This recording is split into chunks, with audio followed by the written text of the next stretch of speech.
sur Essentiel Shoujo, moi c'est Nice et on se retrouve dans une nouvelle vidéo présentation de manga. Mais avant tout ça, je voudrais vous montrer un petit peu les changements que j'ai faits. Je me suis fait faire de nouveaux piercings, je me suis fait faire le tragus et le troisième trou avec des copines. Je sais, c'est pas ça qui vous intéresse. Oui, j'ai fait du rangement dans ma mangatech. Parce que je me suis un petit peu laissée dépasser par les événements. J'étais censée compléter mes collections actuelles, essayer de compléter les collections d'auteurs que j'ai déjà, etc.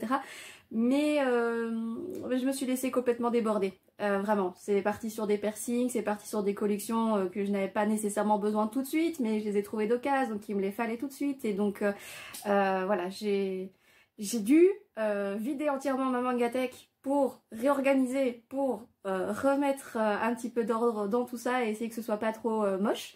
Donc je suis assez satisfaite ici, je trouve ça plutôt joli, donc ça va, c'est cool. Mais voilà, j'ai à mon avis très certainement besoin d'une troisième bibliothèque parce que voilà, j'ai pratiquement 1700 mangas maintenant. Oui, j'ai encore augmenté le nombre de tomes. Mais du coup 1700 mangas dans seulement 2 étagères de bibliothèque Billy. Ça commence à devenir un petit peu compliqué, ça commence à devenir un peu chargé. J'ai comme l'impression aussi que mes planches commencent à subir un petit peu leur vie. Voilà, donc... mais j'ai aussi besoin d'une coupe de cheveux. On voit où sont mes priorités. Donc voilà, ça sera tout pour la petite intro. Donc aujourd'hui je vais vous présenter des collections de l'auteur Kaori Ozaki, donc ici chez Delcourt Tonkam, dans la catégorie donc Seinen, parce que oui, la chaîne s'appelle Essentiel Shoujo, donc essentiellement shoujo, mais pas exclusivement shoujo. Ici j'ai vraiment beaucoup apprécié ces Seinen et il méritait vraiment que je partage ces découvertes avec vous. Alors j'avais été vraiment attirée par ces couleurs super belles, super fun, super pop. Les couvertures sont magnifiques, je vous les montrerai une par une. Voilà, vraiment, je suis tombée sous le charme en fait des couvertures et bon, on m'avait appris à ne pas juger un livre sur sa couverture. C'est malheureusement ce que j'ai fait et je me suis trompée, mais en bien. Donc on va voir ça tout de suite. Donc ici je vais vous les présenter dans l'ordre de parution chez nous. Donc on va commencer par Mermaid Prince, puis Or Summer Holiday et puis Golden Ship. Alors moi je les ai pas lus dans cet ordre là. C'est pas des suites hein, donc c'est pas dramatique de ne pas les lire dans l'ordre, mais c'est vrai que du coup au niveau évolution, au niveau histoire, on voit vraiment une évolution, donc c'est pour ça que je vous le présente de cette manière. Donc on va commencer tout de suite par Mermaid Prince. Voilà, donc regardez-moi cette magnifique couverture, les couleurs sont trop belles, les dessins sont magnifiques, dans le thème maritime comme ça, c'est vraiment trop joli, mais c'est pas aussi joyeux que ça. C'est très beau, mais aussi très complexe, donc ici pour son premier tome chez nous, il y a 3 histoires, 2 petites et une grande, donc la grande sera Mermaid Prince. Donc la première c'est plus un one-shot, dont le titre est Léo de pluie et lune. Et j'ai pas super bien compris cette histoire. Elle m'a semblé fort déprimante et voilà, j'ai pas très bien compris le cheminement. Donc en fait dans ce petit one shot on voit un petit peu comment les relations se brisent, comment elles se construisent et comment on peut évoluer entre les deux en fait. Un avenir qu'on ne voyait pas arriver qui finalement devient celui que l'on veut. Donc voilà, je me disais que c'était sympa comme développement, mais finalement il y a des scènes que j'ai pas trop compris. De la manière dont elle se passe, j'ai pas trop bien saisi.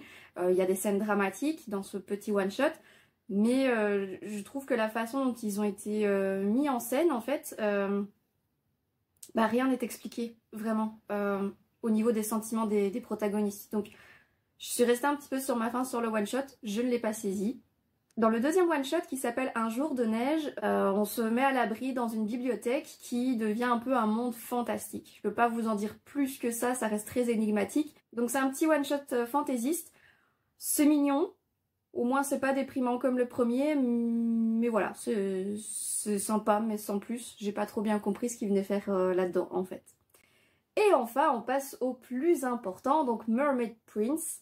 Mermaid Prince, excusez mon accent, hein, moi je suis belge et je ne parle pas bien anglais une fois. Je me ridiculise dans ma propre vidéo.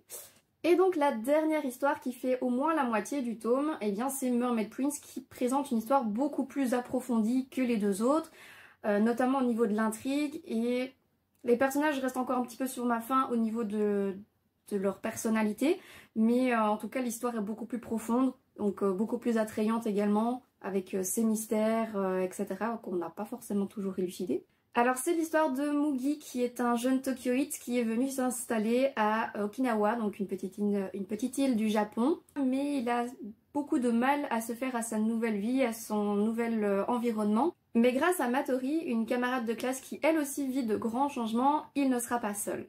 Peu à peu, il va apprendre à connaître l'île sur laquelle il s'est installé, ses mythes, ses légendes, et parmi celles-ci, il y a l'histoire d'une sirène qui serait capable d'exaucer les vœux de celui qui la trouverait. Intrigués, mais surtout désespérés, Mugi et Matori vont tenter de rechercher cette fameuse sirène et espérer recevoir un vœu de sa part.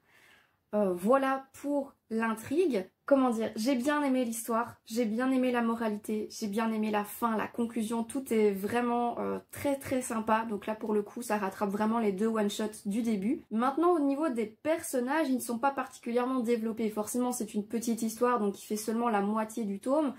Donc on peut pas s'attendre à avoir vraiment un développement plus profond que ça en fait. Tout ce que l'on sait c'est que les deux jeunes personnages sont vraiment désorientés, en fait déstabilisés par leur changement d'environnement au point de se mettre en danger pour rechercher cette fameuse sirène et avoir droit à leur vœu. Alors le vœu quel est-il? Ça je ne dirai rien, mais voilà, quoi qu'il en soit, j'ai vraiment trouvé cette histoire très mignonne. Alors au niveau des dessins, les dessins sont super beaux, je trouve, très sobres, très aérés, lumineux, avec le contraste parfois très sombre, très glauque. Voilà, j'aime vraiment beaucoup les ambiances. Voilà, donc pour ce recueil, je vais appeler ça un recueil, parce qu'il y a quand même 3 histoires, je lui ai quand même mis la jolie note de 13/20, parce que j'ai vraiment aimé Mermaid Prince, même si j'ai beaucoup moins accroché aux 2 premiers one-shots. Donc voilà, peut-être que ça baisse un petit peu la note à ce niveau-là, mais encore une fois, comme je juge le recueil, 13/20, ça me semble quand même franchement pas mal. On passe à la suite avec All Summer Holiday. Je pense que c'est mon préféré des 3. La couverture est magnifique également, de superbes couleurs, un super décor, une mise en scène vraiment magnifique, j'adore. Franchement, c'est trop trop beau. Mais alors, comme vous pouvez le constater sur leur visage, ils ne sont pas heureux. C'est pas un super summer holiday, hein. C'est vraiment une histoire dramatique. Alors l'histoire fait le tome complet, hein. On n'a pas de one shot dans celui-ci, donc ça je suis super contente parce que ça je suis pas toujours très fan des one shots qu'on peut mettre au début ou à la fin, comme le tome précédent. Mais voilà, celui-ci m'a vraiment énormément plu. Choqué, mais plu. Donc c'est l'histoire de Natsuru qui est un jeune garçon de 11 ans qui est passionné par le football et très populaire dans sa classe, jusqu'au jour où il va refuser les chocolats de Saint-Valentin d'une de ses camarades et il va se retrouver du coup exclu, ignoré par les filles et bon, le garçon ça passe mais pas tout le temps. Toutes sauf Rio, qui est cette jeune fille qui elle-même est isolée des autres pour sa grande taille. Donc ils vont apprendre à se connaître et partager un été qu'ils n'oublieront jamais, et moi non plus. Bien que le personnage principal soit Natsuru, c'est l'histoire de Rio qu'il va raconter de son point de vue à lui. Et ça c'est vraiment sympa parce qu'on change un petit peu la position du lecteur. On va changer un petit peu la position en fait de la personne qui raconte l'histoire, donc de l'autre. Donc j'ai trouvé ce petit changement vraiment sympathique. Pour ce qui est de l'histoire et de l'intrigue, je ne veux vraiment pas vous spoiler. Voilà, je peux vraiment rien vous dire. Parce que moi ça m'a choquée mais surtout agréablement surprise par la tournure littéraire en fait. Je m'attendais pas du tout à ça. On pourrait penser que ils vont passer un été formidable, qu'ils vont se mettre en couple, ce genre de choses. Je rappelle quand même qu'ils ont que 11 ans, mais voilà, comme je l'ai montré au début, ils sont pas heureux. C'est une histoire dramatique, c'est pas une histoire d'amour, c'est pas un shoujo. Ça ressemble, on pourrait le croire, au niveau de cette magnifique couverture, au niveau des tons pastels, au niveau de l'ambiance qu'on pourrait se dire qu'il y est, mais c'est pas du tout le cas, vraiment pas du tout le cas. Donc si vous faites comme moi et que vous jugez par rapport aux couvertures, vous allez être vraiment choqués. Au niveau des dessins, on retrouve vraiment le même style que dans Mermaid Prince, donc avec des scènes, des dessins très épurés. C'est une superbe planche, c'est magnifique, j'adore, vraiment. Il y a quand même quelques petites ambiances shoujo, mais ça reste vraiment raisonnable. Voilà, donc je lui ai mis la très belle note de 15/20 parce que vraiment j'ai adoré cette histoire. J'ai vraiment beaucoup apprécié les personnages, la situation, l'intrigue. On sent qu'il y a un truc derrière, qu'on se dit ah ça pue, on va tomber sur un truc, ça pue. Et de fait, ça puait. Mais voilà, vraiment, j'ai tellement apprécié ce tome. C'est même par lui en fait que j'ai commencé donc cette petite collection de Kaori Oshia, parce que vraiment je me suis dit waouh, si elle a fait d'autres trucs comme ça, je les veux, tellement c'est pépite quoi. Voilà, donc vraiment la recommandation de cette vidéo. Voilà donc pour la dernière série de Kaori Ozaki, donc Golden Chip en 3 tomes. Toujours catégorie seinen chez Delcourt Tonkam, avec toujours ces superbes couvertures, vraiment qui donnent trop envie. Encore une fois, pas se laisser avoir. Maintenant, je le trouve moins trash que le précédent. Ouais, bof, ça dépend un petit peu sur quel sujet. Donc c'est l'histoire de Tsugu Mikura, qui revient dans sa ville natale plusieurs années après avoir quitté son école et ses amis. Alors elle espère reprendre contact avec eux et retrouver l'amitié qu'ils avaient laissée en suspens pendant tout ce temps. Et c'est avec une grande joie qu'elle va retrouver donc ses camarades dans le même lycée, mais leur comportement trahit un certain malaise. Alors qu'est-ce qui s'est passé durant son absence? Qu'est-ce qui s'est passé durant leur séparation? Que sont-ils devenus et que vont-ils devenir? Divorce, harcèlement scolaire, tentative de suicide, fugue, que de sujets joyeux. Vraiment, c'est top. Donc si vous avez une sensibilité par rapport à ces sujets, peut-être du coup l'éviter. Ça me semble la meilleure option. Mais pour ceux qui ont une résistance peut-être un petit peu plus forte, voilà, je conseille également. Donc moi je vais aller un petit peu plus loin que ce que je vous ai raconté dans le résumé. Et pour ça je vais prendre le tome 2, juste pour vous montrer. Donc également la couverture. Donc Tsugu, c'est une jeune fille qui est toujours positive, elle voit toujours le meilleur chez chacun et elle est fan de musique et elle se sépare que très rarement de sa guitare qui la suit partout. Et Sora, lui, a été tellement harcelé qu'il souhaite mettre fin à sa vie et c'est là que intervient donc Tsugu, qui va lui proposer plutôt de fuir avec elle leur situation compliquée. Et donc ils vont se retrouver chez un grand-père qui tient une boutique de croquettes artisanales et donc ils vont se retrouver à faire des croquettes. Why not?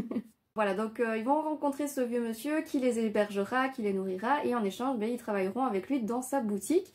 Et pourquoi est-ce que je tiens à le préciser? C'est parce que c'est vraiment là qu'il va y avoir le développement des personnages. C'est vraiment là que va se mettre en place la profondeur en fait des sentiments des protagonistes. Donc voilà, il y a un léger spoiler. Et aussi parce que je voulais placer une petite anecdote. Voilà, le papy chez qui ils vont être hébergés, qui est donc le marchand de croquettes, vous trouvez pas qu'il a un air à Makarov de Fairy Tail? Voilà, c'était juste pour dire ça que je voulais partager avec vous. Je trouve qu'il a un petit air et puis surtout son humour aussi, je trouvais ça sympa. Donc voilà pourquoi je vous ai montré le tome 2 et une petite partie de cette histoire. Voilà, donc les 4 amis d'enfance, donc avec Tsugu, Sora et les 2 autres qu'elle a retrouvés dans son lycée. Ils ont tous des blessures, ils ont tous des regrets et ils ont tous des rêves différents en fait. Et leur relation va sans cesse évoluer dans un sens ou dans un autre. Donc ils vont osciller entre admiration et rivalité, joie, peine, défaite, victoire et ainsi de suite. Et donc c'est ça qui va rendre vraiment cette histoire ultra intéressante. C'est que leur amitié reste très forte. Ils ont vécu des choses difficiles les uns en rapport avec les autres. Mais voilà, on voit qu'on peut se dépasser soi-même, dépasser la rancune, etc. Malgré ce qui a pu être vécu. Et voilà, je trouvais ça beau. Je trouvais ça beau et pour donner un petit peu plus d'ampleur à ça, il fallait quand même que je raconte une partie de leur fugue. Voilà, j'aime vraiment beaucoup les ambiances. Donc avec des scènes, des dessins très épurés, je trouve, très sobres. Les dessins sont super beaux, lumineux. Là, c'est une superbe planche, c'est magnifique, j'adore. Et c'est pour ça que je lui ai mis la note de 16 sur 20. Donc le fait que l'histoire soit un petit peu plus longue et un petit peu plus profonde que le tome précédent, c'est ça que je lui ai mis un petit point de plus. Mais l'autre reste quand même mon coup de cœur. C'est quand même grâce à lui que j'ai pu connaître également cette histoire-ci Donc voilà, entre les préférences et les notes, parfois les coups de cœur, ça n'a pas forcément de sens. Voilà, donc ici au niveau de sa note, je lui ai mis un 16 sur 20, j'en suis super contente. Voilà qui conclut cet épisode sur les séries de Kaori Ozaki. J'espère qu'elle vous a plu. En tout cas, moi, les histoires m'ont beaucoup plu et je tenais à les partager avec vous. N'hésitez pas à me dire dans les commentaires quelles séries vous avez, lesquelles vous avez aimées et quelles notes vous leur donneriez. Ça me ferait super plaisir qu'on puisse en discuter. Vraiment, donc moi je reste très certainement sur Our Summer Holiday qui est vraiment mon favori et ma recommandation vraiment de cette vidéo. J'insiste, vous qui n'aimez pas les shoujo, ben voilà, c'est pas un shoujo, et ceux qui aiment les shoujo, ben on changera un petit peu d'horizon. Donc si vous avez aimé cette vidéo et que vous souhaiteriez suivre avec moi l'avancée, la progression de mes lectures de cette énorme mangatech, n'hésitez pas à liker, à commenter, à partager et à vous abonner, ça me ferait super plaisir. Et en attendant la prochaine vidéo, je vous souhaite une bonne journée. Ciao!